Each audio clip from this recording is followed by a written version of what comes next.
شاهین شپږمه برخه. یا تاریخی اندلستا تا وایم د نیل وادي او افریقا تا وایم درځه د شاهین د خبرونې مینوالو په دې هیله چې جوړ او روغ بیاست، الله رب العزت مو خوشاله لره. دا د زه محسن احسان مې یو ځل بیا د شاهین د ناول قربتوب کوم په دې هیله چې د ناول په اورېدو را سره خسته نه شئ. ابن تشفین درځه خبیا غواړم ها اموي د دوی کوربه پرلای زرین دوران دي شو لسر درود. قدرمن اوریدونکو، ربیعې چې سترګې وغړولې د شمې په رڼا کې یې ولیدل چې په یوه پراخه کوټه کې پرته ده. دې ته نږدې په یوه کرسۍ ابو داود او په بله یو ناپېژندوی ځوان ناست دی. لور یې چې په هوش راغله، ابو داود ور ټیټ شو، لاس یې پر تندي ور کښېښود او وویل: ربیعې لورې څنګه یې؟ ربیعې په وېرېدونکې لهجه وپوښتل: زه چېرته یم؟ ابو داود ځواب ورکړ: لور جانې ډېر امن ځای ته راغلي یو او د یوه داسې سړي میلمانه یو چې دلته موږ ته هېڅ خطر نشته. دا ستا ډاکټر دی. د کوټې په بله برخه کې میریا په بستره زغېدلې وه، په بله بستره یې تر څنګ انجلا ډډه وهلې وه. ربیعې هغوی ته اشاره وکړه. له پلار نه یې وپوښتل: هغوی څنګه دي؟ ابو داود ځواب ورکړ: روغې دي. یو بل ځوان کوټې ته ورننوت او د ربیعې سترګې څو شېبې د هغه په څېره میخ پاتې شوې. هغه د ابو داود په اوږه لاس کښېښود، وویل: ته کښېنه، زه د دې لپاره راغلم چې ستا د لور احوال واخلم. اوس څنګه ده؟ ابو داود ځواب ورکړ: هغې همدا اوس سترګې وغړولې. زه افسوس کوم چې تاسو م په زحمت کړئ. ځوان ځواب ورکړ: کاشکې ستاسو په څېر میلمنو ته موږ ښه ځایونه درلودی. محمد ابن قاسم لټوم چې د چنګیز انجلا له خپله ځایه راپورته شوه او چوپه د ربیعې تر څنګ کښېناسته. د ربیعې پر سر یې د مینې لاس راتېر کړ. وویل: ربیعې ستا طبیعت څنګه دی؟ هغې ځواب ورکړ: زه اوس ښه یم، په پښه او سر مې درد دی. مرجانه څنګه ده؟ انجلا: هغه روغه ده. لومړی ځوان چې د دوی زخمونو ته یې د طبیب دنده اجرا کوله وویل: زما په خیال د دې لپاره اوس خبرې ښې نه دي. د خوب دوا وڅښم، دې ته پوره استراحت ضروري دی. دوهم ځوان په عربي پوښتنه وکړه: زیاته خو به ټپي نه وي؟ طبیب ځواب ورکړ: زه تر سهاره صحیح رایه درکولی شم، په هر صورت د اندېښنې وړ نه ده. ابو داود پوښتنه وکړه: ستا په خیال به دا تر څه مودې پورې بیرته روغه شي؟ ډاکټر ځواب ورکړ: هغه به ډېر زر ارامه شي. زما په ګمان تاسو ته هم استراحت ضرور دی، باید آرام وکړئ. راتلونکې ورځ چې ربیعه له اوږده او درانه خوبه راویښه شوه، انجلا د کوټې له کړکۍ سره ولاړه وه او بهر ته یې کتل. میریا په بستره کې تکیه وهلې وه او ناسته وه. ربیعې ورو ورو غږ کړ: انجلا، انجلا. انجلا ربیداره غوندې شوه او بیا یې ورته راوکتل. راغله تر څنګ یې کښېناسته. ربیعې وویل: تا د شپې دوه تنه ناپېژندي دلته ولیدل؟ انجلا ځواب ورکړ: ما هم دا اوس له کړکۍ نه هم هغوی لیدل. ربیعې: زه شکمنه وم، ما ویل ما به خوب لیدلی وي. انجلا وویل: که ته په دې پوه شې چې موږ اوس چیرته یو، نو دا به ووایه چې په ویښه هم خوب وینو. ربیعې وویل: زه ښایي له ګاډۍ نه د لوېدو نه وروسته بېسده شوم، خو هغه پیښه له ماپښین نه لږ وروسته وه. وروسته بیا چې را په خود شوم، شپه وه، په کوټه کې شمه بله وه. زما په ګمان موږ د غرناطې په کومه پوځي قرارګاه کې یو. انجلا: نه، موږ له هغه سړک نه ډېر لرې راغلي یو. ته یې له موږ سره یو ځای د بېهوشۍ په حالت کې راوړې یې. ربیعې: تا به تل ویل چې زما په زړه کې له تا سره د خواخوږۍ جذبه نشته، خو په سپېڅلې مریم سوګند چې ټول لار مې ستا په خاطر ژړل. موږ دلته نیمه شپه را رسېدلي وو. کوم ډاکټر چې ستا علاج کوي پلارجان وایي چې هغه د اندلس تر ټولو ستر جراح دی. ربیعه: موږ اوس چېرته یو؟ انجلا: ربیعې: که ته واورې اعتبار به ونه کړې چې موږ اوس د سرحدي شاهین په دره کې یو. ربیعه: د شاهین په دره کې؟ نه، ته ټوکې کوې. ربیعې د کښېناستلو هڅه وکړه، خو خپل خوږ سر یې په دواړو لاسونو ونیو او بیرته سملاسته وویل: انجلا، انجلا، رښتیا ووایه، ما مه ځوروه. انجلا: زه رښتیا وایم. ربیعې: خو زه په دې خبره نه پوهېږم، ناممکنه راته ښکاري. انجلا: ربیعې: ته به دا هم ونه منې چې سرحدي شاهین تا لیدلی دی، او نه یوازې دا چې تا لیدلی دی، بلکې خو زه ویرېږم چې جګړه به راسره کوې. خو په سپېڅلې مریم سوګند زه دروغ نه وایم، ته له هغه سره ښه ډېر ساعت نږدې وې. ربیعې په وارخطایي وویل: ستا مطلب څه دی؟ انجلا زما مطلب دا دی چې ستا د ژوند څو قیمتي شیبې له هغه سره تېرې شوي دي. ربیه مور ته چیغه کړه مورې انجلا منع کړه. میریا په خندا وویل انجلا رښتیا وایي په دې کې ستا ویرې ته ضرورت نشته خو ته بې څه ده بې. ربیه بې وسه شوه. انجلا ته یې وکتل. انجلا خپله خندا را قابو کړه. وویل ربیه ویرېدو ته اړتیا نشته هغه په خپل آس ورسره راوړې. که ستا پر ځای زه بې هوښه وای نو له ما سره به داسې کېدل. ما ګمان کاوه چې شاهین به یو ډیر وحشي انسان وي خو هغه لکه چې کومه فرشته ده. پلارجان ستا د په هوش راوصلو نه ناامیده شوی و خو هغه یو ځل ستا نبض ونیو او بیا یې سمدستي وویل چې زه دا د اندلس تر ټولو ښه طبیب ته ورولم. زما امید دی چې ژوندی پاتې شي. تاسو زما له ملګرو سره راځئ. ما خپل دوست وبولئ او پلارجان وویل زه نه پوهېږم چې ته څوک یې خو که زما د لور ژوند بچ کړئ زما د طلا او جواهرو ډک صندوق ستا شو. هغه ځواب ورکړ ته ما د احسان خرڅوونکي په ډلو کې مه شمېره. زما ملګري به ستا د طلا او جواهرو ساتنه هم کوي. دا یې وویل او بیا یې آس وځغلاوه. موږ چې کله نیمه شپه دلته راورسېدو نو پوه شو چې ته له موږ نه ډېره وړاندې رارسېدلې وې. ربیعه ښه تا ته دا څه وړ معلومه شو چې هغه سرحدي عقاب دی. انجلا اوس تا له راویښېدو نه لږ مخکې پلارجان وویل ربیعه نو هغه مول وهلی چې ځان یې په خطر کې واچوه او زموږ ګاډي یې ودروله سرحدي شاهین و. انجلا هوکې او د شپې په درېیمه برخه کې هغه ستا پوښتنې ته راغلو. هغه مخکې هم 3 ځلې ستا د پوښتنې لپاره راغی. نن سهار هم راغلی و.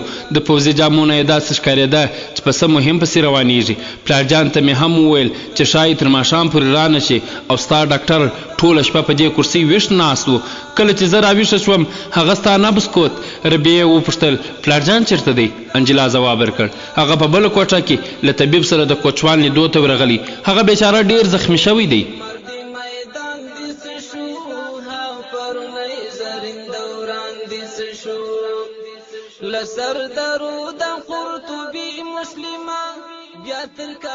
د شاهین د خپرونې مینوالو 3 ورځې وروسته د ربیعې د سر خوږ لږ قرار شوی و خو په ورانه کې له درد له امله هغه له امسا پرته ونه شوی تللی. هغه شاه زلمي چې د دوی ژوند یې ساتلی و او دغه طبیب چې د دوی علاج یې کوه بدر بن مغیره او بشیر بن حسن و. ابو داود په دې خبره حیران و چې سرحدي شاهین ناڅاپه د دوی مرستې ته هلته څه ډول ورسېد. په تیرو 3 ورځو کې بدر بن مغیره ته هغه د پرندایانو د ظلمونو ډیر داستانونه وویل او د هغوی اعتماد یې لږ او ډیر ترلاسه کړی و. د جمعې له لمانځه نه وروسته هغه د بدر د ملګرو په مخ کې یوه پرجوشه وینا واوروله او د اندلس د مسلمانانو ژوند یې داسې دردناک انځور کړ چې په غونډه کې ډیر په ژړا شول. بیا یې د اندلس د ماضي ارواپال تاریخ واوروه. د بدر بن مغیره او د هغه د ملګرو د جهاد او کارنامو ستاینه یې وکړه. په پای کې یې وویل موږ باید د خپل راتلونکي په باب هیڅ غلط ګمان ونه کړو. که موږ یو لاس د پرندایانو پر خلاف د جګړې پرېکړه ونه کړو نو ورو ورو به مو نوم ورک شي. ستاسو لپاره زما همدا پیغام دی چې د بزدلي له ژوند نه د زړورتیا او میړانې مرګ غوره دی. زه غناتې ته هم له دې پیغام سره روان یم. زما باور دی چې زموږ د مظلومیت داستان ابوالحسن واوري خامخا به د پردایانو پر خلاف د جهاد اعلان کوي. له وینا نه وروسته هغه له بدر او بشیر سره بیرته خپل هستوګنځي ته راستنېدو. بدر بن مغیره ورته وویل زما په دې باور دی چې ته په غرناطه کې ووسې هلته به مسلمانانو کې نوی روح پوکړې. ابو داود په غمجنه لهجه ځواب ورکړ زه به خپل فرض پوره کړم خو خلک د یو ناپېژندوی په خبر پروا نه کوي. بدر وویل نه هغوی اوس بیدار شوي دي. بشیر زړه نازړه وویل که تاسو به د نه منئ یوه پوښتنه کوم. ابو داود ځواب ورکړ که ته هم له ما نه په پوښتنې کې 2 زړې وې نو دا به په ما ظلم وي.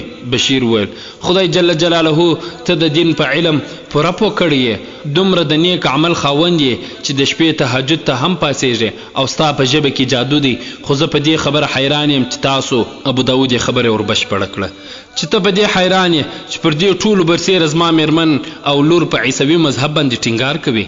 همدغه ته وایه که نه؟ بشیر حیران شو وویل هو ما همدا ویل. زما باور دی چې ته به د دې لپاره مناسب دلیل لرې. ابو داود د دې یو دلیل دی خو زه نه وایم چې مناسب او معقول به وي که نه.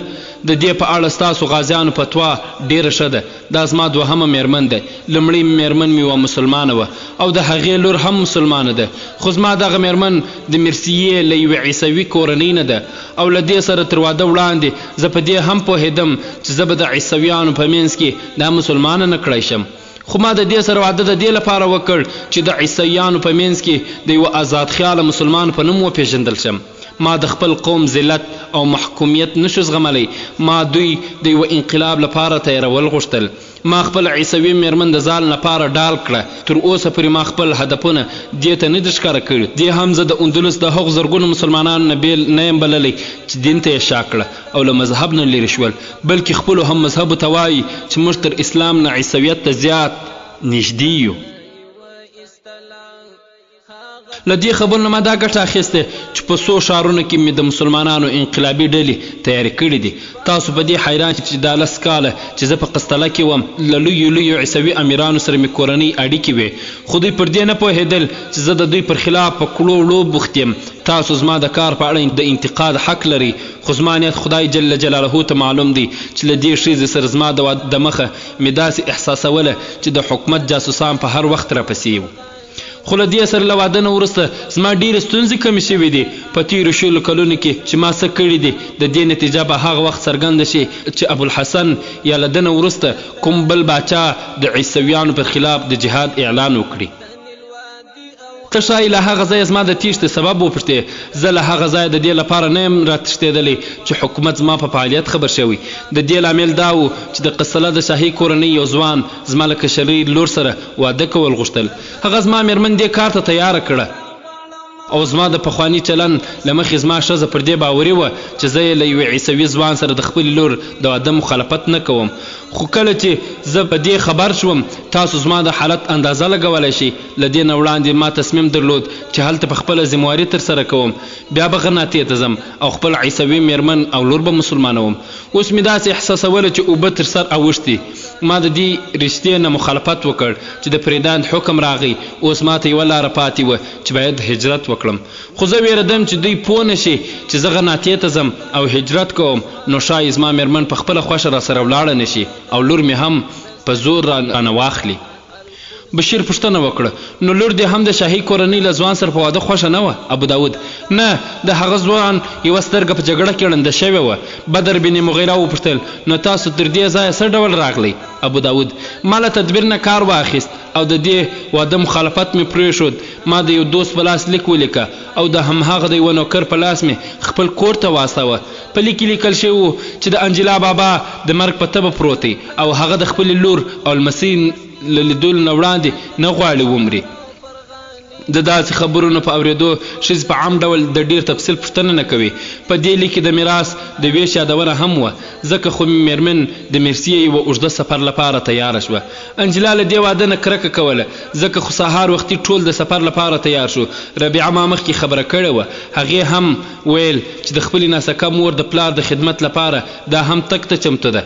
خو موږ ته یوه بله ستونزه راپېښه شوه. د شپې چې موږ ډوډۍ خوړله له همهغه ړوند راغی او کله چې وپوهېده چې سهار موږ میرسیې ته ځو دی هم راسره تیار شو. ما مخالفت وکړ خو میریا یې ملګري وکړه. ویل چې د ده ملګري له موږ سره ښه ده، زموږ سفر به اسانه شي او ما له مجبرۍ نه ومنله. سهار چې موږ روانېدو نو هغه په آس سپور راورسېد. ویل چې د لارې پیرو ته یې زموږ لپاره د تازه نفس آسونو تیارولو هدایت لیږلی. په لاره کې موږ د هغه په وجه په زحمت نشو، خو څومره چې میرسیې ته رانږدې کېدو زما اندېښنه زیاتېدله. د هغه آس به زموږ د ګاډۍ تر مخ یا شاته غبرګ روان و.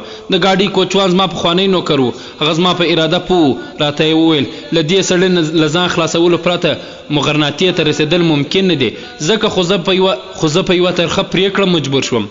یو ماپښین کله چې میریا په ګاډۍ کې ویده وه او سر یې د انجلا په غېږ کې ایښی و، ما انجلا ته وویل چې ته پوهېږې چې موږ چېرته ځو؟ انجلا وویل چې معلومه ده چې میرسیې ته ځو. ما ورته وویل زه تا د دې سړي نه ژغورم او د همدې مقصد لپاره د میرسیې پر ځای غرناطې ته ځم.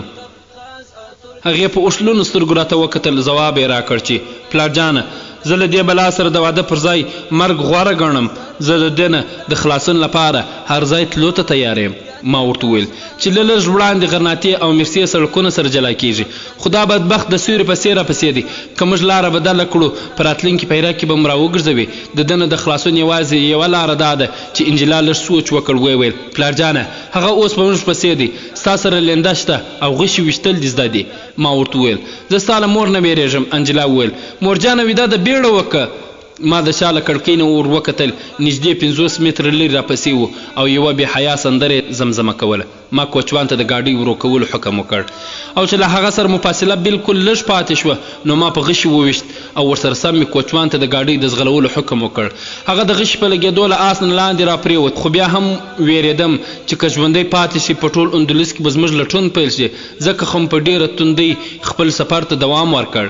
کله چې مې ریا سترګې وغړولې ورته ومو ویل چې هغه وړاندې تیر شو، بیا مو هغه ته دا ونه ویل چې موږ لاره بدله کړه. خو چې د سرحد له وروستۍ پیرې نه راتیر شو له شا نه مې څو سواره ولیدل چې په موږ پسې راووتل. ما د هغوی په ګړندي رفتار شک وکړ او کوچوان ته مې د ګاډۍ د ګړندي کولو امر وکړ. د باران له امله سړک ډیر خراب و. د خدای جل جلاله احسان دی چې ګاډۍ عربه هغه وخت ماته شوه چې تاسو زموږ منځ ته رارسېدلي وئ. موږ ځکه تر سرحد راورسېدو موقع مو ومونده چې زما په ګمان یې لومړی زموږ لټون د مرسیې په لاره کې کړی و او هلته یې چې زموږ څه نښه ونه لیده بیا یې د غرناطې لارې ته پام شوی و. دا ټول ستا د دې پوښتنې ځواب و چې مریا او انجلا مې ولې تر اوسه نه دي مسلمان کړي. اوس زه له تاسو نه یوه پوښتنه کوم. بدر وویل ته د هرې پوښتنې حق لرې. ابو داود وویل ستاسو سیمه زموږ له لارې نه لرې ده، که څه هم د شاهین د الوتو ساحه معلومه نه وي، خو بیا هم تاسو زموږ مرسته دومره ژر راورسېدئ لکه تیار چې همدلته موجود وئ.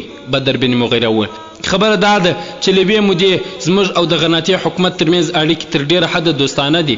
هغوی د سرحد یو څه سیمې موږ ته سپارلي او کله کله زه د هغوی د پهرو او چوکیو د کتلو لپاره ورځم. هغه ورځ هم موږ د چوکیو د کتلو لپاره ورغلي وو، خو د باران په وجه سپاهیان هر یو په خپل خپل ځای غلي وو. په لاره کې مو تاسو ولیدئ زموږ اصلي هستوګنځی له دې ځایه ډېر لرې دی. دغه کلا چې موږ اوس پکې اړولي دي زموږ د سیمې پر برید پرته ده. ابو داود ویل د سرحد ساتنه چې هر چا ته سپارلې ده زه د هغه دغه غوره انتخاب ستایم. که غرناطه د خپلو ټولو سرحدونو ساتنه ستا په غاړه در واچوي نو دا به د دوی نیکمرغي وي. بدر زه د دومره ستر مسؤلیت در سره کولو اهل نه یم. ابو داود زه په غرناطه کې څوک نه پیژنم، که تاسو ماته د 4-5 مخلصو کسانو نومونه ووایي زه به خوښ شم. بدر بن مغیره وویل زه به داسې چاته لیک درکړم چې د هغه په وجه به په ټوله غرناطه کې بلد شي، خو زما په ګمان شپې دلته پاتې. څنګه بشیره د ده لور به څه وخت د تګ راتګ شي؟ بشیر ځواب ورکړ انشاءالله په یوه هفته کې به بالکل روغه شي. د سرحدي شاهین د خپرونې مینوالو دا خپرونه ما محسن احسان چمتو کړې او تاسو ته وړاندې کړه. دا چې په راتلونکي کې څه وسول انشاءالله په بله برخه کې به یې واورو. در بیا د الله جل جلاله په امان. السلام علیکم ورحمة الله وبرکاته.